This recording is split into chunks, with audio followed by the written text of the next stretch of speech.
you just reminded me when I was like 12, my cousin from Mexico came here and stayed with us, right? And it was cool though because I never had a brother. I just have a younger sister, but he became kind of like my older brother, right? Which was good and bad, right? It was good because I actually had a male like brother like figure in my life, but it was also bad because we were so different. And we would argue all the time and like fight all the time. But I'm pretty sure that's what brothers do, right? You know, right. He'd steal my clothes. I would steal his clothes, you know. But yeah, it's funny. You reminded me. My cousin came here and obviously the uncle, right? The brother helps out the brother's son, right? And he actually still in the United States to this day, living in Southern California. But he came here when I was 12. He was a little bit older. He was like maybe 4 or 5 years older than me. So you remember me right now. Me and my brother, we will always fight, but we will be like brutally fighting. Like, yeah, I heard that's how boys are. Yeah, like breaking things. I broke every door in the house, lights, everything. I mean, we were vicious. It was intense. We fought, and then I moved, and all of a sudden we don't fight anymore. And now we miss each other. We love each other. Yeah. That's what happened. Express our emotions, and it's like, oh man, I miss my brother. And I was like, I'm crying because I don't see my brother. How old is your brother? 3 years younger than me. Oh, so you're the older brother. I'm the oldest. Oh wow! So you were kind of like his mentor. He probably looked up to you a lot. I don't know. He looked up to me. I don't know. I don't know. Is he in Mexico? He's in Mexico. Oh, okay. Oh, so he stayed behind. He stayed behind. Is he like? What is he doing right now? He works for the Federal Electricity Commission. Okay. So he has a pretty good job. Government job, pretty much. Good career. Yeah, has a wife, 2 kids. Oh, so he's got his family, he's got his career and everything. Yep. What does he say about you coming here and building your life in the United States? Is he like, man, I wish I did too, or is he kind of like whatever? He came here and he lived here for 8 months. Okay. So he actually came. And he didn't like it. He didn't like it, okay. Yeah, so I think he was in the middle of college and he thought about just quitting college. And like, I'm just going to go over there and make money. And then he came here, realized it was not that easy.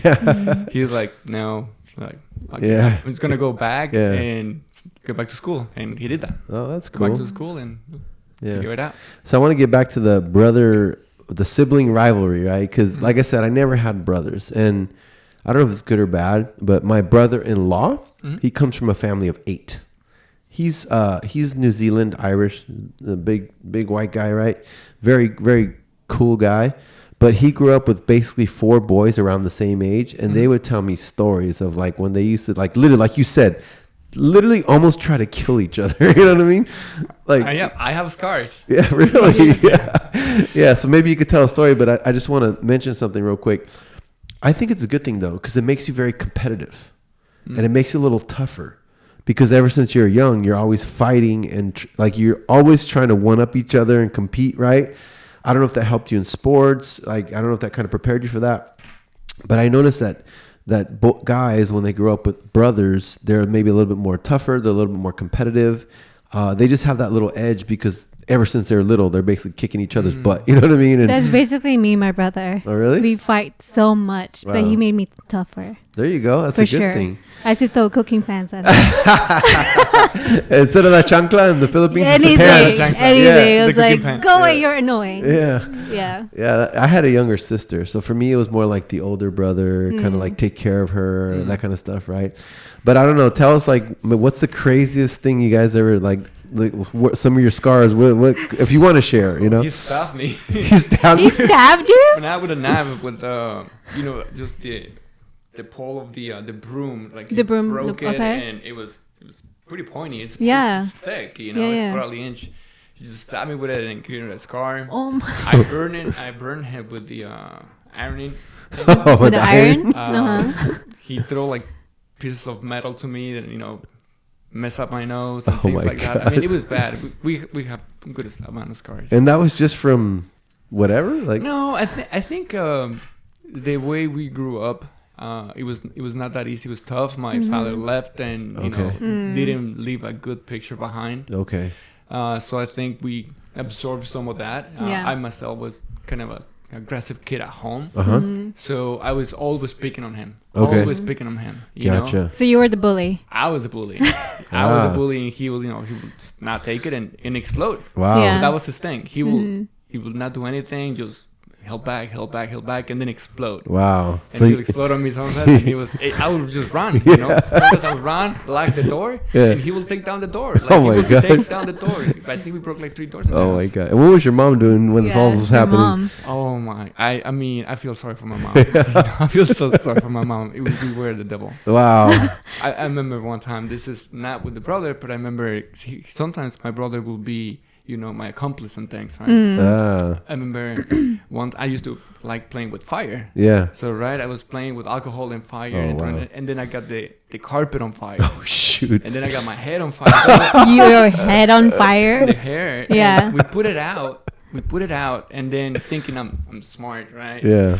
And then I cut a piece of the carpet, the part that was burned, and then I cut my hair, you know, and thinking I'm gonna fool my mom. And then she walked in through the door. The first step, just hear the water. Oh wow. And I was like, "Oh, I'm in trouble." Yeah. She's like, "What the hell?" I mean, you know, Not thinking the big missing piece of carpet. who would have think, right? Yeah. That's who I was. That's the way kids think, right? You know, it's like, oh, she won't notice the big missing. We think we're smarter. Yeah, exactly. And then when we're teenagers, we think we're the smarter. Exactly, right? And then we find out they were always a lot smarter than us, right? Oh yeah. Yeah. My dad used to say something to me. He's like, "You hate me now, but you're gonna thank me later," you know. And I didn't understood it because, you know, my dad was, when I was growing up, my dad was more like a drill sergeant. And a lot of Latino men are like that. They don't like to show love. They don't like to hug. It's just like strict, you know. And but I realized my dad was just trying to keep his family on the right path. And I used to get mad at him and like, I don't let me do anything, right? And then later in life, I was like, wow, like, thank you, Dad. Like, he kept me out of so many things. Like, you know, I had friends and family members that went down the wrong path because their parents were maybe a little more lax, you know? And, you know, it was good and bad in a way, but yeah, it's funny. We're young. We think we know everything. We think our parents are just, you know, they're just doing this and they have no idea and you don't get it, but later in life. So your mom survived 2 crazy boys. Yes, she did. Yeah. And then you said you had a sister too, right? 2 sisters. Oh, 2 sisters. So what were the girls like? Were they the same way, competitive with each other? The oldest is very, well, not so much anymore, but she used to be very emotional when she was a teenager, right? So everything was like the end of the world. Okay. And was it your guys' fault a lot of times? Yeah, probably was, you know. But she's better now. You know, she grew up just like everybody. Yeah. So when I experienced my sisters going through those years, it makes me think like, oh man, that's how it used to be, probably or worse. Wow. You know, and it's just part of life, I guess. So they're younger than you guys. Yeah, they're much younger. Okay. One actually just turned yesterday. She turned 21. Okay. No, I mean 26, and the other one turned 21 a week ago. Oh wow, very young. So that's like a whole new generation. Yes. Yeah. So Wow. my mom started all over again. Oh, okay. So is she remarried now or? She didn't remarry, but she She has with a new partner. Okay. Yeah. So your 2 sisters are from her new partner. Yeah. And what was that like? Were you already gone out of the house when they were born? Yeah, I was gone. Oh, wow. No, actually no. I'll take that back. Sorry. Okay. My oldest was 5, and the youngest was 9 months when I left. Oh, so they were very young though. Very young. Yeah. What was it like having to leave your little sisters? Was that tough? Ooh, it was tough. Really? It was tough. There was a lot of guilt in my head. Yeah, I can imagine. Yeah. She was very difficult for some years, and kind of you blame it on me and myself sometimes, or you know, there's not a whole lot you can do. Yeah. Because you're not the parent and you're not there, so who are you to tell her how to be or how to behave or? Yeah, I could see where you can kind of feel like that too, but in the end, it's really not your fault. Like you gotta, you gotta go live your life. So